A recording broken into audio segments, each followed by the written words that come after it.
What's up, YouTube? This is Too Raw for TV. So I just saw an idiot just say about a current player. He called him the greatest offensive player of all time. But when you critiqued his defense, which is funny because that's all they did with Carmelo Anthony. That's all they did with Russell Westbrook and others. But for this guy, he's going to say, oh, I don't care about defense. I don't care about that. That's the problem with this idiotic generation of today. Nonsensical, moronic generation of today. That's why I don't that's why I don't listen to most of these clowns, man. They're biased. They don't think anybody before the 80s had any skills. They say the most outlandish, stupid shit. They're disrespectful. Fuck that generation. That's how I feel, man. You can call me old media. You can sneak diss me. You can put a picture of Wilt and try to shit on me all you want to. I don't give a fuck. Fuck you and your stupid ass platform. I shit out more NBA knowledge lost than is probably on that stage combined. All a lot of these motherfuckers do is cater to popular opinion. The vast majority of people on social media are under the age of 35. They love LeBron James. They love anything after 2010. They're in love with these players. They think because of all these rule changes, which I've seen ruin the game over the past 20 years, they think that this is the best basketball ever, when in reality, this ain't shit.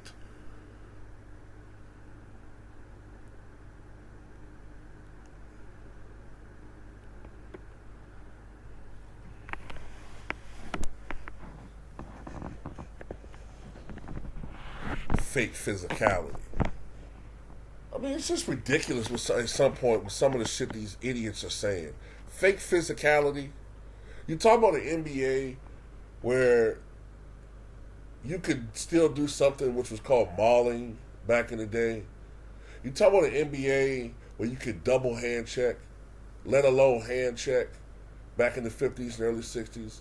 You talk about the NBA where the defense was so physical that it was hard to get open as far as getting separation from your man to dunk the basketball. Wilt Chamberlain was routinely doubled and triple teamed. It wasn't his idea to score 100 points, but you wouldn't understand. A lot of these people don't get that.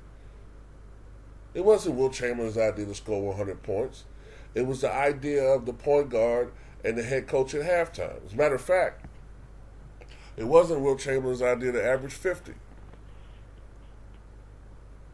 The coach at the time thought that it would be best if Wilt averaged 50, because the first couple years that he played for the Philadelphia Warriors at the time, he averaged 37.6 and 38.4 points per game, but they kept losing to the Boston Celtics by about 8 to 10 points. So he theorized, well, if we keep losing by 10 points or so with Wilt averaging 38, maybe he should try to average 50. Now, it didn't really work, but that was the reason why Wilt took so many goddamn shots in the 61-62 campaign.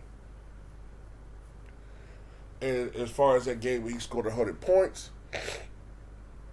like I said before, that was the idea of the point guard. That was the brainstorm of the point guard and the head coach, because Wilt had 41 points at halftime.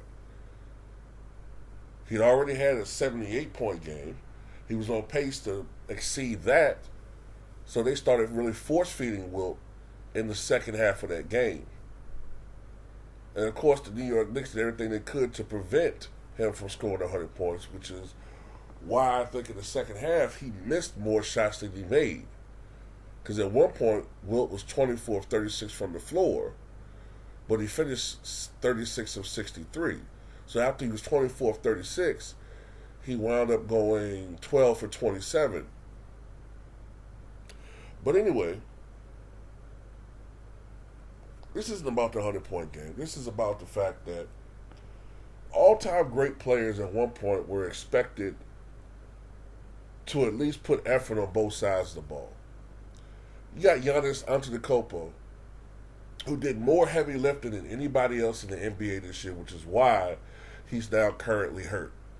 And I warned that all that extra heavy lifting was going to take a toll on Giannis. But this guy does it on both when he's healthy.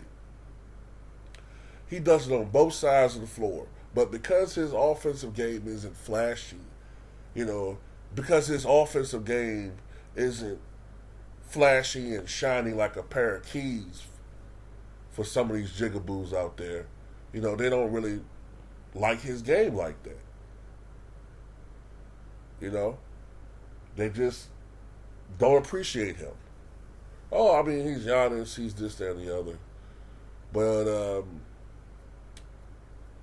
it is what it is, man. At the end of the day, I don't care if these guys don't respect those players. You're not going to ever change my opinion and some of the other so-called old school fans. You can say that we're in a time continuum or we're stuck in the past. I don't give a fuck what you think. You can continue to like these bums. You can continue to like these frauds out here. You can continue to root and say that these players who I know for a fact, most of them wouldn't even be starting 20 years ago. Does anybody really think that Trae Young would be a starting guard in the NBA back in 1999? Does anybody really believe that?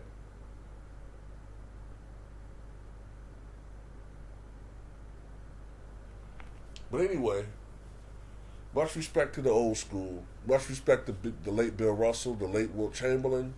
Much respect to Bob Pettit, who's still there, out there. Just turned 90 back in December. Much respect to a lot of the old legends who are still there. Bob Cousy. And by the way, nobody ever wants to hear me talk about the Boston Celtics and how nobody was able to beat that team.